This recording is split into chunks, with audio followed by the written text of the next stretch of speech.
ఏం చేస్తున్నావు? కొంచెం కాఫీ తీసుకురా, తల పగిలిపోతుంది ఆఫీస్ టెన్షన్స్ తోటి. ఇదిగోండి తీసుకోండి.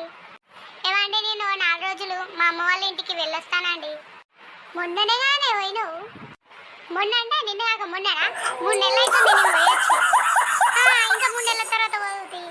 నువ్వేమో 5 నిమిషాలకు ఒకసారి అమ్మా అమ్మా అమ్మా అని చిన్న పొరలక పాల పిల్లలక ఊరికే పిలుస్తూనే ఉంటావు మీ అమ్మని. నేను 3 నెలలకు ఒకసారి కూడా పోయి రావద్దా? అది కాదే, నాకు ఆఫీస్లో బోల్డ్ పని ఉంది, టెన్షన్స్ ఫుల్ అవుతున్నాయి, అందుకే ఉండొచ్చు కదా. మీ అమ్ముంది కదా చేసి పెట్టడానికి. నేను వండిన దానికేమో ప్రతి దానికి వంకలు పెడతావు, దీనికి దానికి చీటింగ్ మాటింగ్ తిడతావు. ఇప్పుడేమో ఉండవా అంటున్నావు. నువ్వు లేకుండా సరే మా అమ్మ ఉంటే చాలంటావు కదా. ఇప్పుడు ఉంచుకొని 2-3 రోజులే కదా పోయేస్తా అన్నది, మొత్తానికి అటే ఉంటా అన్నట్టు ఏదో బిల్డప్ ఇస్తున్నావు. ఇంత చిన్న దానికి అంత పెద్ద గొడవ చేస్తున్నావు అనే. సరే పో. సరే థ్యాంక్స్ అండి, వెళ్ళొస్తా. చూసారా సార్ డబుల్ యాక్షన్.